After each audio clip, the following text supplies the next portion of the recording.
Hello दोस्तों, तो आज हम बात करने वाले इस वीडियो के अंदर में हमारे बाज़ार के बारे में कि बाज़ार के अंदर में हमें किस तरीके से अभी पोजीशंस जो है बना करके रखना चाहिए। अगर पोजीशंस हैं हमारी तो क्या हमें मंडे को काट करके जाना चाहिए या फिर हमें कुछ और पोजीशंस ऐड करनी चाहिए। तो हम इस चीज़ को कई पैरामीटर से स्टडी करेंगे, ऑप्शन चेन के डेटा को स्टडी करेंगे, हमारे चार्ट्स को स्टडी करेंगे, अमेरिकन मार्केट्स को देखेंगे, एफआईआईज के डेटा को देखेंगे। तो वीडियो स्टार्ट करने से पहले मैं कहना चाहूँगा कि अगर हमारे वीडियो को आप फेसबुक पर देख रहे हैं तो पेज को फॉलो करें और अगर यूट्यूब पर देख रहे हैं तो चैनल को सब्सक्राइब करें। तो वीडियो शुरू करते हैं। पहली बात, बाजार के अंदर में आप देख सकते हैं अभी तकरीबन हम लोग जो है क्लोज हुए हैं लास्ट मार्केट में तकरीबन 25,500 के जस्ट नीचे, 25,000 350 के करीब। बट 25,000 हम लोग जो है अभी रुके हुए हैं। लगभग 2 दिन पहले हम लोगों ने 25,000 के लेवल्स ऊपर में ब्रेक किए थे और इनका सबसे बड़ा जो रीजन है वो है अमेरिकन मार्केट्स। मैं आपको पहले भी वीडियोस के अंदर में समझा चुका हूं कि किस तरीके से फॉरेन इन्वेस्टमेंट हमारे बाजारों के अंदर में आता हुआ नजर आ रहा है। अब उसके पीछे रीजन क्या है, रीजन आपको समझना पड़ेगा कि अमेरिकन मार्केट्स में हो क्या रहा है। देखिए अभी तक क्या हो रहा था कि अमेरिकन मार्केट्स में जो इन्फ्लेशन लगातार बढ़ता चला जा रहा था उसकी वजह से फेडरल रिजर्व बैंक पिछले 1.5-2 साल से लगातार जो ब्याज की दरें थी उनको हाईस पे रखे बैठा था। तो नतीजा यह था कि अमेरिकन मार्केट्स को थोड़ा बढ़ने के लिए जगह मिल नहीं पा रही थी और एफआईआईज का जो फ्लो था वो पूरे इमर्जिंग मार्केट्स और डेवलप्ड मार्केट्स में से थोड़ा कम हुआ था। अब क्या हो रहा है कि अमेरिका के अंदर में थोड़ी इकोनॉमी ठीक ठाक हो रही है और इन्फ्लेशन जो है थोड़ी सी कम हो रही है। तो नतीजा ये हो रहा है कि अमेरिका के फेडरल रिजर्व बैंक ने जो डिसाइड किया वो ये किया कि अब जो ब्याज दर हैं उनको कम किया जाएगा और इसी उम्मीद में अमेरिका की जो बड़ी बड़ी कंपनीज है जैसे कि माइक्रोसॉफ्ट हो गया, अल्फाबेट हो गया, आपका ब्रॉडकॉम हो गया और दूसरी जो मेटा, अमेजोन हो गया, एप्पल, एनवीडिया हो गया। एनवीडिया का नाम आप डेली सुनते होंगे कि किस तरीके से लगातार भागता चला जा रहा है। तो कहीं ना कहीं पर इन कंपनीज के अंदर में तेजी देखने को मिल रही है। कारण क्योंकि अमेरिका के अंदर में ब्याज दरों की कटौती के आसार बने हुए हैं। अब आप एक चीज समझ लीजिए कि अगर अमेरिका के अंदर में फेडरल रिजर्व बैंक अगर ब्याज दरें काटेगा तो कहीं ना कहीं पर एफआईआईज का जो फ्लो होगा वो सिर्फ अमेरिका में नहीं बढ़ेगा बल्कि पूरे इमर्जिंग मार्केट्स में और हमारे अपने भारतीय बाजारों के अंदर में भी बढ़ता हुआ नजर आएगा। और यही कारण है कि एफआईआईज का इन्वेस्टमेंट आपका जो है लगातार बढ़ता चला जा रहा है और आपके बाजार जो है अभी तक नीचे आने का नाम नहीं ले रहे हैं। 12 तारीख को भी एफआईआईज ने कैश में लगभग 7,500 करोड़ इनफ्लो दिया था और स्टॉक फ्यूचर्स में 15,000 करोड़ की खरीदारी करी थी। तो सबसे बड़ा जो रीजन है हमारे अमेरिकन मार्केट्स ही हैं जिसकी वजह से एफआईआईज हमारे बाजारों के अंदर में इतने इंटरेस्टेड हो रहे हैं। तो पहली बात तो बाजारों के गिरने का कोई कारण नहीं है। जो भी ये प्रेडिक्शन कर रहे हैं मार्केट में कि हम लोग अब नीचे जाने वाले हैं, पहली बात तो अपना प्रेडिक्शन ठीक करें। मार्केट्स के नीचे आने का कोई भी रीजन अभी नजर नहीं आ रहा है। कारण ग्लोबल मार्केट्स बहुत अच्छे हैं, अमेरिकन मार्केट्स अच्छे हैं, एशियन मार्केट, यूरोपियन मार्केट अच्छे हैं, एफआईआईज बहुत अच्छे यहाँ पर जो है इन्वेस्टमेंट्स ला रहे हैं। तो कहीं ना कहीं पर कोई रीजन नहीं हमारे पास में नीचे आने का। हमारा बाजार एक बार के लिए जो है कमजोर हुआ भी था, पर 2 दिन पहले जिस तरीके से 25,000 से 400 पॉइंट आप लोगों ने यहाँ पर तकरीबन 25,400 के आसपास तेजी आते देखी, वो इंडिकेट कर रहा था कि एफआईआईज का जो फ्लो है बहुत एग्रेसिवली बाजार के अंदर में आया। और 12 तारीख को हम लोगों ने देखा कि कैश में एफआईआईज ने कितनी 7,500 करोड़ की खरीदारी करी, इंडेक्स ऑप्शंस में 50,000 करोड़ की खरीदारी करी, स्टॉक फ्यूचर्स में 15,000 करोड़ की खरीदारी करी। ये अपने आप में एक एग्रेसिवली पॉजिटिव बात है और अभी भी हम लोग 25,000 के पार ही टिकने में सक्सेसफुल रहे हैं। तो ये तो हम लोगों ने चीज स्टडी करी। अब एक बार हम लोग थोड़ा सा ऑप्शंस के डेटा को भी देख लेते हैं। अगर आप ऑप्शंस के डेटा को देखेंगे तो आप देख सकते हैं यहाँ पर 25,000 की स्ट्राइक प्राइस पर, मैं एक बार इसको बैक ले लेता हूँ, 25,000 की स्ट्राइक प्राइस पर आपके टोटल हाईएस्ट पुट राइटर्स हम लोगों को देखने को मिल रहे हैं। ये देख लीजिए आपके 25,000 की स्ट्राइक प्राइस पर 2 लाख पुट राइटर्स के लॉट खड़े हुए हैं।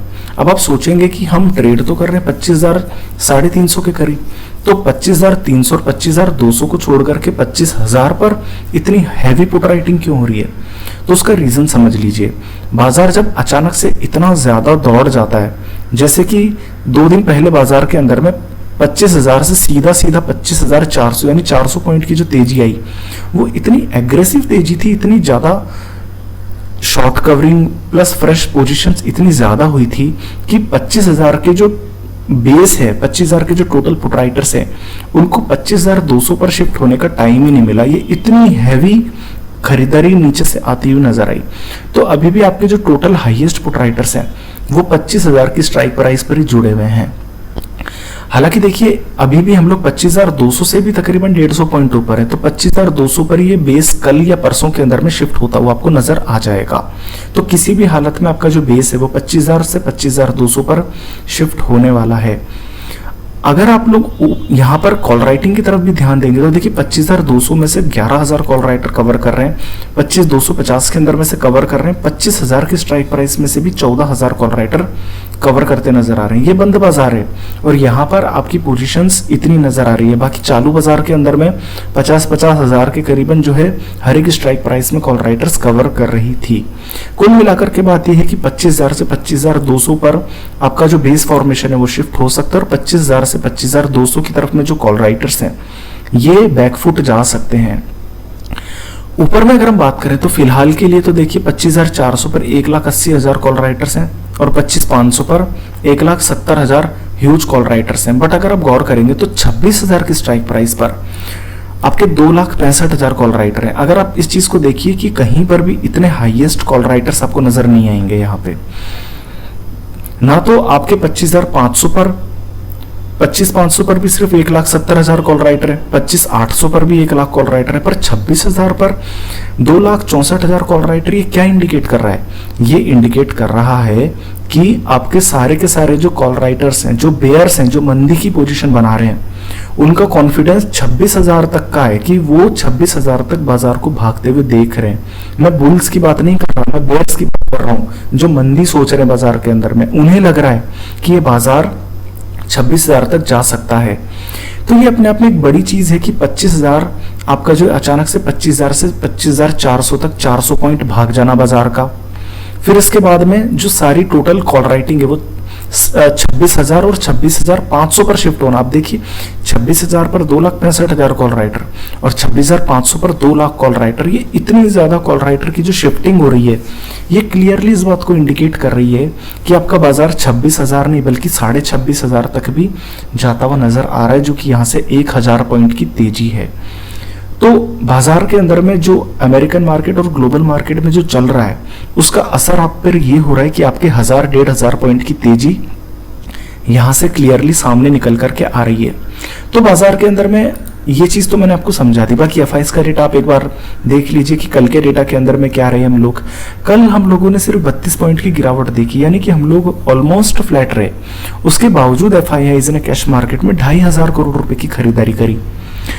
सामने डीआईज ने कैश में तकरीबन 2,500 करोड़ की खरीदारी करी। अब आप एक चीज समझ लीजिए कि मार्केट फ्लैट पड़ा है और तकरीबन 25,500 के करीब करीब ट्रेड कर रहे हैं और वहां पर अगर 5,000 करोड़ रुपए के करीब की अगर डीआईआईज और एफआईज कैश में इनफ्लो अगर दे रहे हैं, इसका मतलब ये होता है कि कहीं ना कहीं पर आपके नीचे में सपोर्ट नजर आ रहा है 25,000 और 25,200 की तरफ। ऐसा भी तो हो सकता था कि कैश में खरीदारी होती तो मिड कैप और स्मॉल कैप में खरीदारी होती, आपके निफ्टी और निफ्टी बैंक में हो सकता ना हो। तो उसका भी आंसर मैं आपको दे देता हूं कि एफआईआईज ने इंडेक्स के अंदर में भी 1,400 करोड़ रुपए की खरीदारी करी है, जो क्लियरली इंडिकेट कर रहा है कि 25,200 के सपोर्ट के साथ आपका बाजार 25,500 और 25,800 कुछ ही दिन के अंदर में जाता हुआ नजर आ रहा है। हालांकि देखिए स्टॉक फ्यूचर्स के अंदर में 5,000 करोड़ की खरीदारी है, बट ये पूरी हैजिंग है। मैं बता देता हूँ कैसी हैजिंग है। कैश में 2,500 करोड़ का खरीदा एफआईआईज ने, इंडेक्स में 1,500 करोड़ का खरीदा, कुल मिला के कितना हुआ? तकरीबन 4-4,500 करोड़ का हो गया। सामने स्टॉक फ्यूचर्स 5,000 करोड़ का बेच डाला। तो ये पूरी हेजिंग स्ट्रेटेजी एफआईआईज की तरफ से बनाई गई है। बात यह है कि बाजार बहुत ज्यादा एग्रेसिवली पॉजिटिव है। सबसे बड़े रीजंस क्या हैं? सबसे बड़े रीजंस ये कि अमेरिका के अंदर में फेडरल रिजर्व बैंक ब्याज दरें काट रहा है और आगे भी काटेगा। इन्फ्लेशन लगातार अमेरिकन मार्केट्स में कमजोर होती चली जा रही है, तो एफआईआईज का फ्लो लगातार बढ़ता चला जा रहा है, जिससे कि हमारे बाजारों के अंदर में भी एफआईआईज का फ्लो आ रहा है, जो कि क्लियरली यहाँ पे नजर आ रहा है। 13 और 14 तारीख को एफआईआईज इंडेक्स के अंदर में और एफआईआईज कैश मार्केट के अंदर में कितना ह्यूज फ्लो लेकर के आ रहे हैं। यहाँ तक कि डोमेस्टिक इन्वेस्टर्स भी बाजार से जो है एग्जिट नहीं ले रहे, वो भी खरीदारी कर रहे हैं। तो दूसरा सबसे पॉजिटिव पॉइंट आपका ये है। तीसरा, आप चार्ट्स बेसिस पर आप 25,000 के लेवल्स को पार करके आप टिके, वो भी 2 दिन के अंदर अंदर में। चौथा पॉइंट ये है कि 25,000 पर आपके टोटल ह्यूज पुट राइटर्स हैं जो कि कल परसों के अंदर में 25,200 का बेस बना लेंगे, क्योंकि 25,000 350 से 25,200 150 पॉइंट का गैप है। तो मंडे तक आपको 25,200 पर बेस बनता नजर आ जाएगा। और उससे भी बड़ी बात, वो पांचवा पॉइंट है, वो ये है कि आपके 25,500 पर टोटल ह्यूज कॉल राइटिंग हो सकती थी। 26,000 पर आपके 2,65,000 कॉल राइटर जुड़ रहे हैं। 26,500 पर आपके 2 लाख कॉल राइटर जुड़ रहे हैं। 27,000 पर आपके 2.25 लाख कॉल राइटर जुड़ रहे हैं। इसका मतलब इस बाजार के अंदर में तकरीबन 1 से लेकर 1,500 पॉइंट की तेजी आ सकती है। बाजार में कोई भी अगर मंदी बोलता है तो आप पोजीशंस को मंदी में ना लेकर के जाएं। अगर आप इन्वेस्टर हैं तो अभी भी आप इन्वेस्टमेंट शुरुआत कर सकते हैं, और अगर आप पोजीशंस को रखते हैं पूरे मंथ में आप सीरीज के बेसिस पर, तो आप वो भी रख सकते हैं। बट ये बाजार मंदी का बाजार नहीं है। लोअर लेवल पर जब भी गिरावट आती है बाजार के अंदर में आप एंट्री करिए और उसे आप बचा करके रखिए। बाकी वीडियोस हम लोग बनाते रहते हैं। अगर आप हमारे वीडियो को फेसबुक पर देख रहे हैं तो पेज को फॉलो करें, यूट्यूब पर देख रहे हैं तो चैनल को सब्सक्राइब करें। धन्यवाद।